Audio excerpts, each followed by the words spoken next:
Good morning, Mrs. Carr, Mrs. Fry's class. Today is a Monday math day. We are starting a brand new lesson on angle measurement.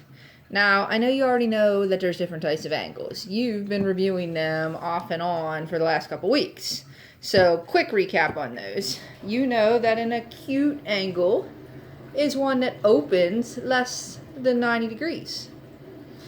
A right angle is one that opens exactly 90 degrees. Doesn't have to point to the right. It has to do with the opening. An obtuse angle opens wider than 90 degrees.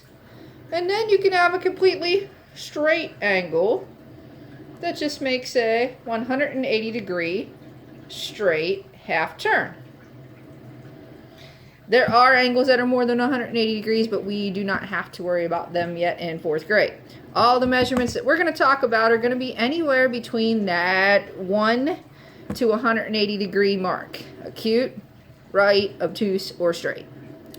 But we're going to start learning today not just how to identify those angles, because you're getting pretty good at that, but how to get their exact measurement. So we don't have to guess. We don't have to estimate anymore. Oh, that looks like it's, I don't know, 50 degrees. We're going to know that it's 52 degrees or exactly what it is.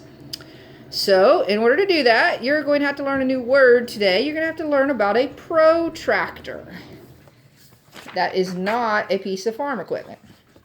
A protractor, the kind that we're going to use, look like a half circle with measurements from 0 a whole way to 180, a whole way to what a straight angle would be.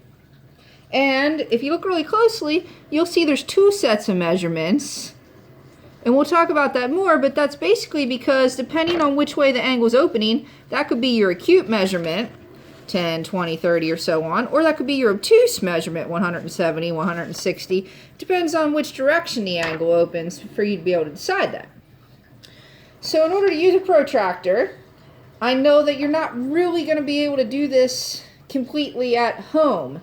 There are going to be some links where you can kind of drag protractors onto the screen to practice this. But for the sake of us learning it online, you're going to always have the protractors on the angles like these. So it's going to be more important for you to learn how to read the protractor after it has been lined up.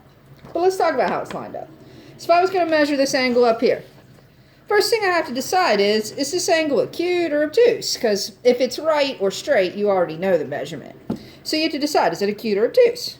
So if I look at this one, obviously based on the opening, I know it's acute. So in my head, I'm thinking, I'm looking for a measurement that's somewhere between like 1 and 89.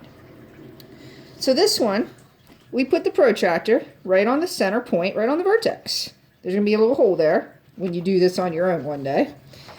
And you basically set the protractor right on the baseline, that arm of the angle, so it's lined up perfectly. So just put the protractor right on there. And then you look at where the other arm or side of the angle comes out and crosses. So in this case, for angle AOB, this crossed at the 40 degree mark.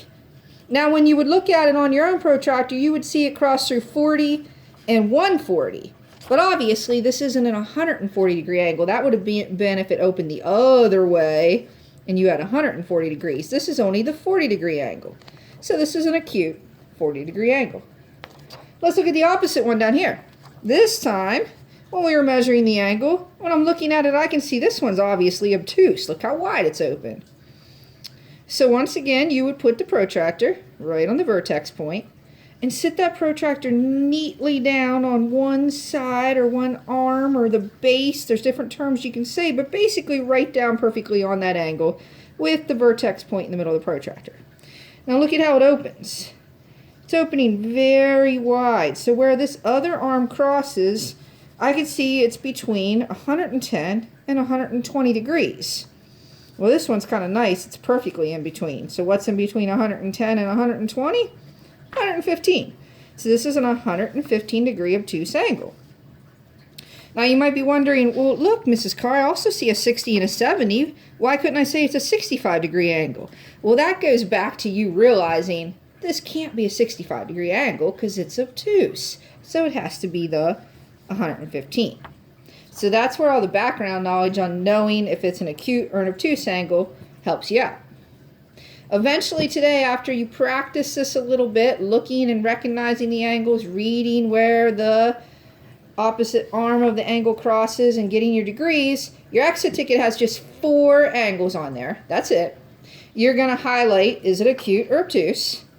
And then you're going to look and tell me what the degrees are. So for example, if you wanted to get 2 points on this one, you would look at it and say, oh, I'm going to highlight it's acute. And then I'm going to look carefully, and it's 40 degrees. If you wanted to get both points on this one, you're going to highlight it's obtuse, and then you would read it and say it's 115 degrees.